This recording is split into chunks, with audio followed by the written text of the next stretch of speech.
تفصیلاً بھی آپ سے ریکویسٹ کریں گے، آپ بارہ ٹائم لیں گے، آئی ایم اویلیبل. لیکن لوگ جو جاننا چاہ رہے ہیں وہ یہ جاننا چاہ رہے ہیں کہ اگر اتنی ساری آبزرویشنز ہیں تو پھر جے آئی ٹی کیوں، اور اس کا لیگل پریسیڈنس کیا ہے؟ Supreme court J I T, جس سپریم کورٹ کے 5 معزز جج صاحبان کے سامنے یہ منی ٹریل نہیں آیا، وہ جے آئی ٹی کے سامنے پیش کریں گے جو ان کے ماتحت ادارے ہیں. سپریم کورٹ نے اس کیس کی ہیئرنگ شروع کی تھی جنوری ٹو آنورڈ، پہلے بھی چلتا رہا. جسٹس انور ظہیر جمالی صاحب وقت میں جب شروع کی فل اپرچونٹی دی گئی، جس کی آبزرویشن میں نے جسٹس اعجاز افضل صاحب کے آپ کو نوٹ سے آپ کو دے دی ہیں.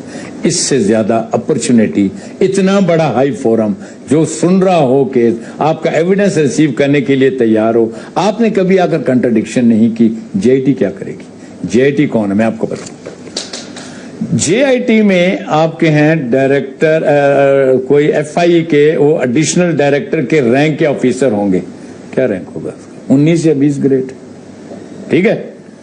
ایف آئی اے کے کیس کی مثال اگر آپ دیتے ہیں تو ایئر مارشل اسر کے کیس میں بھی یہی ہوا تھا. وہ ریفر ہوا تھا ایف آئی اے کو، اور ابھی تک کیا ایف آئی اے نے کچھ نہیں. اچھا جی. پھر اس کے بعد آپ کہتے ہو کہ NAB, due respect to the جج صاحب، کہ چیئرمین نیب.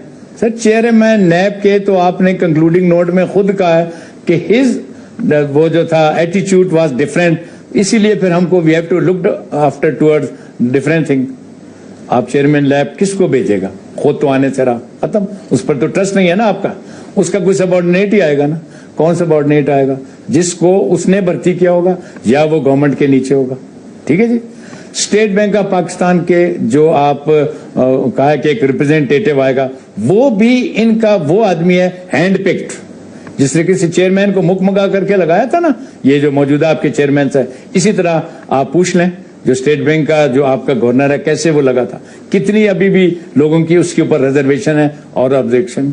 اور ان کا نام خود بھی نیب کے ایک انویسٹیگیشن میں ہے. فیصل بینک سے جب $20 ملین چندرن جرسی اب آپ اس سے یہ امید کریں گے کہ وہ آپ کو ایک انڈیپینڈنٹ آدمی دے دے گا کہ جاؤ تم انکوائری کرو جا کر.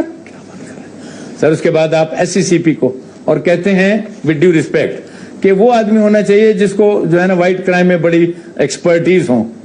سر ایس سی سی پی کو کون لگاتا ہے؟ کہاں سے لوگ آتے ہیں؟ You are a sitting prime minister. اچھا جی. پھر اس کے بعد آپ کہتے ہیں کہ آپ آئی ایس آئی کا کوئی سیزنڈ افسر نام آیا، season with due respect to ہم، سیزنڈ افسر. سر آپ کو پتا ہے کہ 1975 میں بھٹو صاحب کے وقت میں ایک نوٹیفیکیشن جاری ہوئی تھی. نوٹیفیکیشن کے مطابق ڈی جی آپ کا آئی ایس آئی ہے نا، وہ پرائم منسٹر کو رپورٹ کرتا ہے. وہ نوٹیفیکیشن ابھی تک انٹیکٹ ہے. مے بی کہ پریکٹیکلی اپلیکیبل نہیں ہوگا. وہ آپ کو یاد ہوگا. آج کل تو بہت اپلیکیبل ہے. مجھے نہیں پتا باہر کیا ہے، یہ تو آپ لوگ جانتے ہوں گے، یہ لوگ جانتے ہوں گے تو کدھر اپلیکیبل. لیکن یہ نہیں، حکومت خود کہتی ہے آج کل. نہیں وہ کہتے ہوں گے. اچھا جی. اس کے بعد پھر آپ زیادہ سے زیادہ کیا لگا دیں گے؟ آپ کسی میجر جنرل کو لگائیں گے گریڈ 21. ٹھیک ہے جی. پھر ایم آئی کا ایک افسر آپ نے کہا لگا دیں. ان کو ایم آئی کو آپ ٹھیک ہے انفارمیشن آپ کو ضرور دے دے گا، لیکن ان کو اتنی پبلک ڈیلنگ کا نہیں پتا ہوتا کیونکہ وہ ملٹری انٹیلیجنس ہے. ان سائڈ ان کا سارا کام ہوتا ہے.